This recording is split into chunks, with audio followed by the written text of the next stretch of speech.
Chair, to both chairman of the both committees, Chairman Caraps Paduano, of course, Chairman Macdalog, to my colleagues present and in Zoom, to our resource persons, and of course to our Vice Governor, now the Acting Governor of Cagayan. Good morning, naimbag na bigat kanya tayo amin na po. First, I would like to express my gratitude to the leadership of the 19th Congress, headed by Honorable Speaker Ferdinand Martin Romualdez, for supporting these very important legislative measures that are aimed at crafting significant amendments and reforms to our election laws, as well as to make legally accountable all those who had participation directly or indirectly in the massive and grossly unlawful disbursement and utilization of public funds and resources, particularly of the provincial government of Cagayan, ordered and orchestrated by Governor Manuel MAMBA and the provincial government of Cagayan employees, purposely to boost his candidacy and his allies during the campaign period.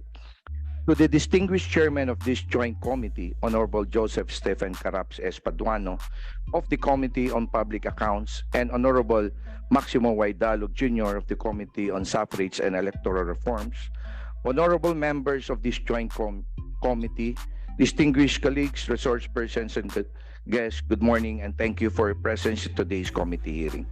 Hindi lingid sa ating kaalaman na maraming sinampang kaso sa COMELEC na may kaugnayan sa election offenses na nangyayari tuwing kampanya at eleksyon. Madalas nagre-resulta pa nga ito sa patayan o death threats dahil naipipinta ang mga kasong ito na simpleng political rivalry lamang. The case of the late Governor Roel Degamo, for one, rooted from a mere election case, and we know how it ended. But these are beyond mere political controversies. Hindi dapat mawala sa ating atensyon na may mga batas tayong dapat i-enforce na walang pag-aatubili. And these laws had been crafted for the Filipino people to have a fair and orderly election, which is the bedrock of our democracy. Rule of law must at all times be upheld to say that there is genuine democracy. Ang ating Korte Suprema na rin ang nagsulat in the case of Makiling, and I quote, "It is imperative to safeguard the expression of the sovereign voice through the ballot by ensuring that its exercise respects the rule of law.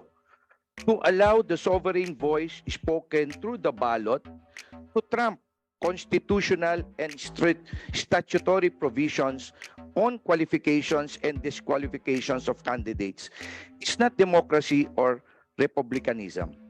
It is electoral anarchy.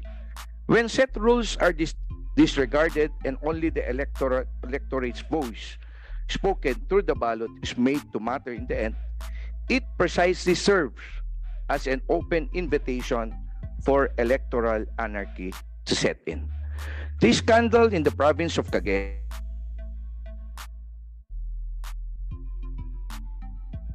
nawala.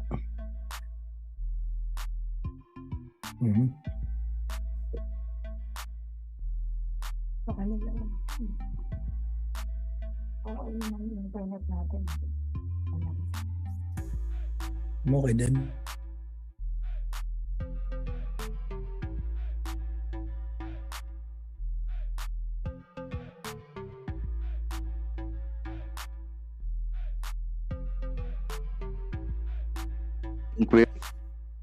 and identify the flaws and gaps in our election laws, which will be our basis in formulating legislative measures that will be responsive to the needs of the time.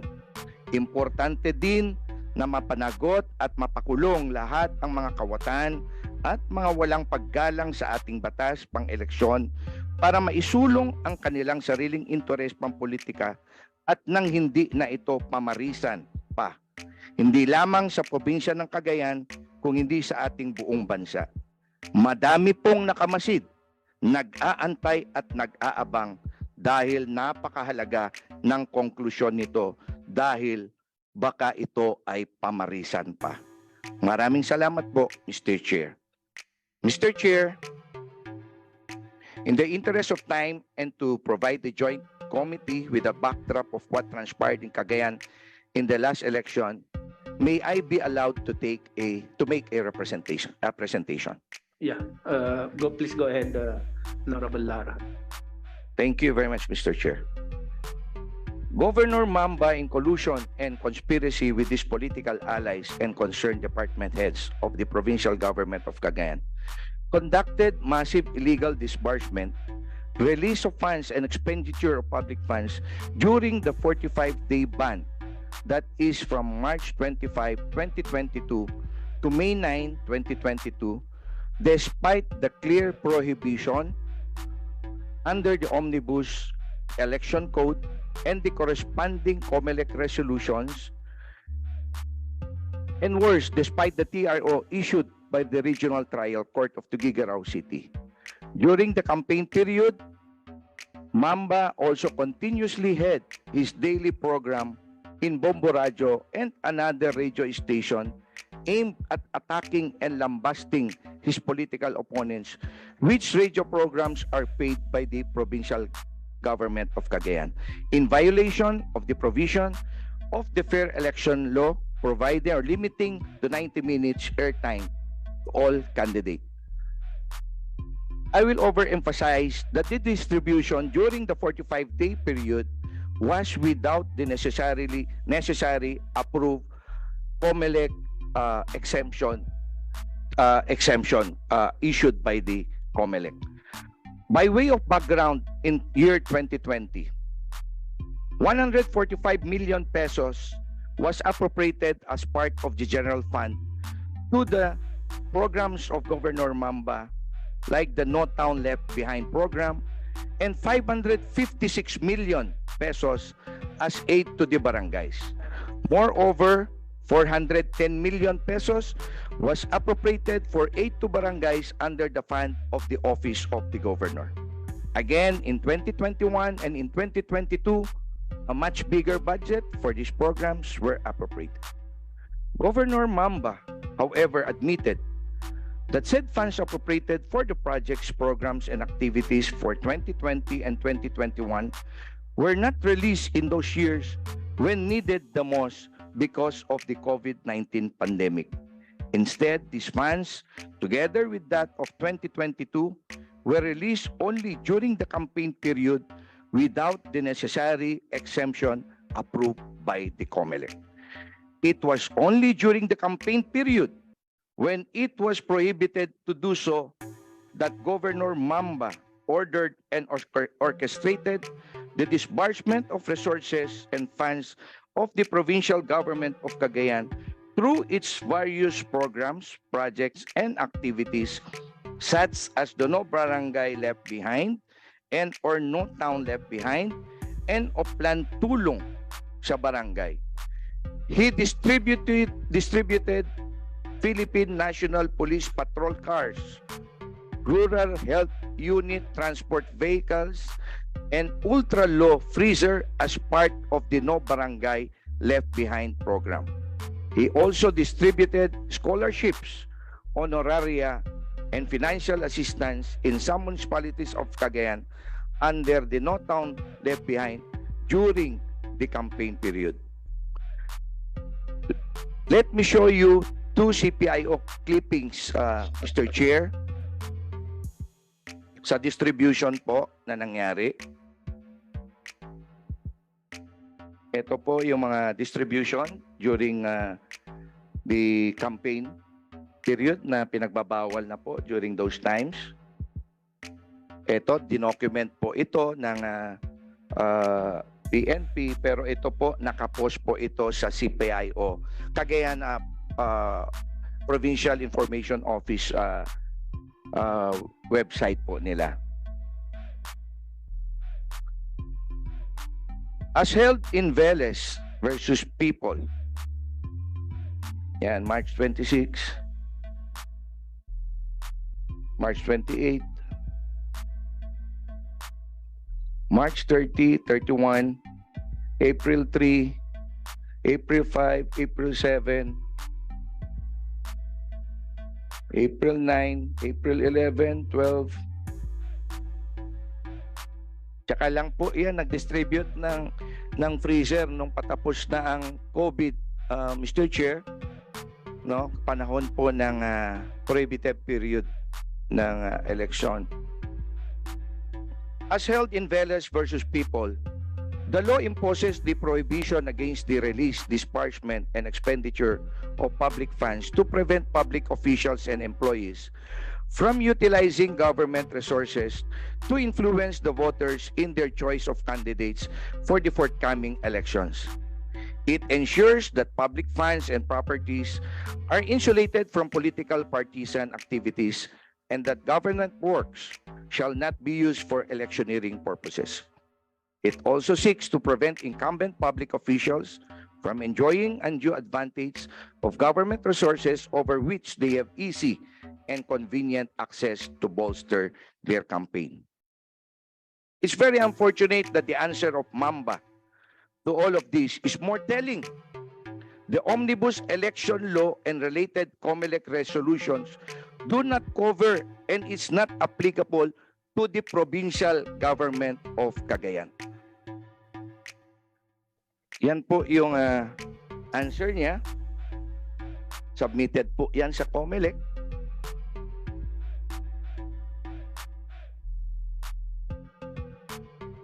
Sinabi po niya dyan na hindi daw po covered, no? Dahil local programs daw po, no?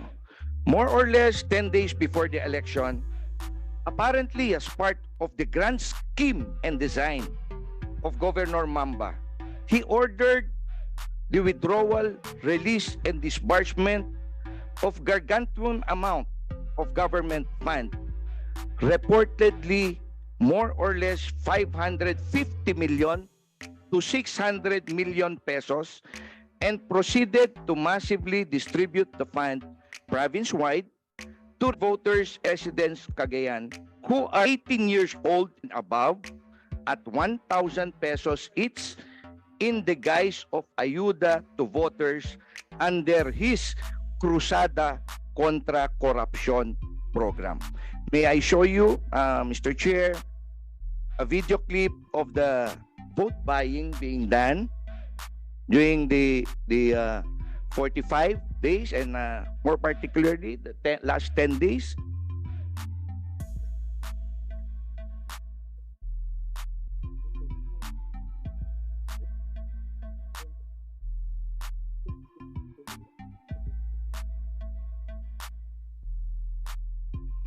Magbibigay ng 1,000 pesos each, no? Sa lahat ng legal age, no? 18 and above na resident and voter of our province, no? Lahat sila, talaga kumita yung mga tao dyan sa baba. We're presenting a stimulus package na magbibigay ng 1,000 pesos each, no? Sa lahat ng legal age, no? 18 and above na resident and voter of our province, no? Lahat sila, no? Lahat, no? Total, may pipirmahan po naman kayo, no? We will start doing that, no? Para lahat naman po ay kahit sa konti, no? Magkaroon ng stimulus package. Basta legal age na, 18 and above, no? Para mabigyan ng resident and voter ang mga ko. Kasi may listahan tayo ng mga ganyan. So, yun po, bibigyan, no? We will start, no? So, kung nyo po, kung kailan yung kwanyo, yung schedule. Pagpakitaan kayo kung kailan yung schedule nyo para open po ito, no? Open sa lahat, no? Wala akong pipiliin ito. Non-partisan po ito. No? Kahit sino po ay pumunta, basta voter ka, 18 and above ka, resident ka ng isang place na pagkukunan mo. So sa akin sa pasapla, yung tatlo, lahat na lang, lahat ng eligible. Yes. So, lang po, wag lang ano, mga 500 million lang. Para ibang 20 million sa ganito. Ang pakiusap ko lang palagi, huwag iboto yung mga bumibili ng boto. So yun lang po, maraming salamat. April 27 po iyon. Ayuda po tayo, no? Sa lahat ng legal age na residents ng Cagayan, no? Sa lahat po ng 18 and above, basta residente ka ng Cagayan, ay then po tayo ibibigay na 1,000. No, sa lahat po, no, to burn up our economy, no, we will be starting already po ngayong araw na to. Ay, dito natin kayang sabay, pero lahat po yan, mabibigyan po kayo, no, 1,000. Lahat ng bayan, No, lahat ng po. mamayan of legal age.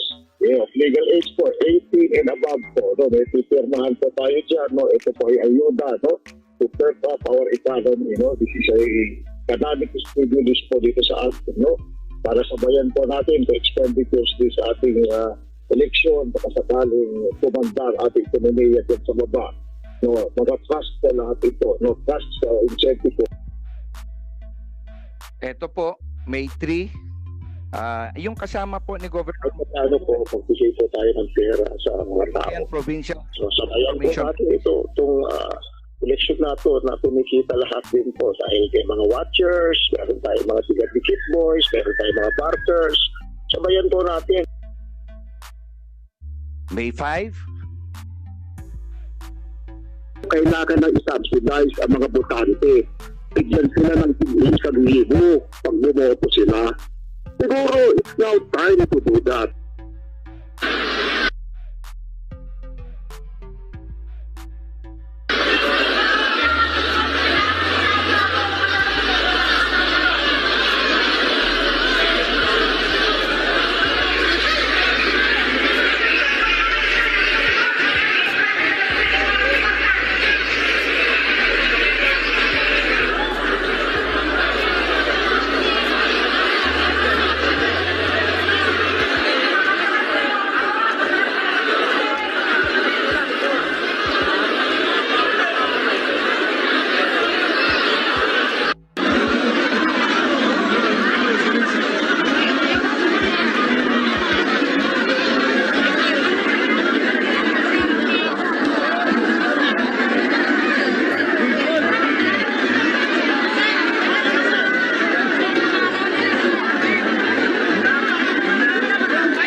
Okay, alakan mo, pero ano ha, yeah, vote buying yan, ha? Pati sa municipal hall, nakapila, kaya ka nung ayuda, pero yan ay vote buying, Okay? At kami po ay magpo-proceed sa presinto. Police, katabi mismo ng police station. Grabe. Ongoing po sa Nards Gymnasium ang kanilang vote buying, mga MAMBA. Vote buying po ito at hindi living in. Vote buying po ito.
Yan po yung mga vote buying po na nangyari.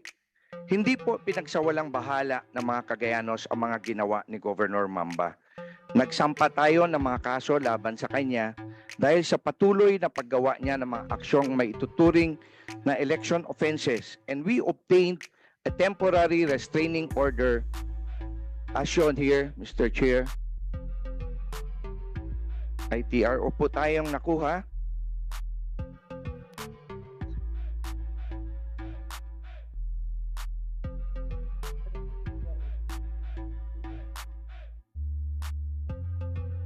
Ngunit sa kabila ng pag-issue ng Regional Trial Court ng TRO upang ipatigil ang kanyang mga ginagawang ilegal na pamimigay ng 1,000 bawat botante gamit ang pera ng Kapitolyo, tahasan at buong yabang niya itong hindi sinunod. In fact, in his daily radio program, he made public statements then that he will never honor and comply to the temporary Kakatyan Beltran.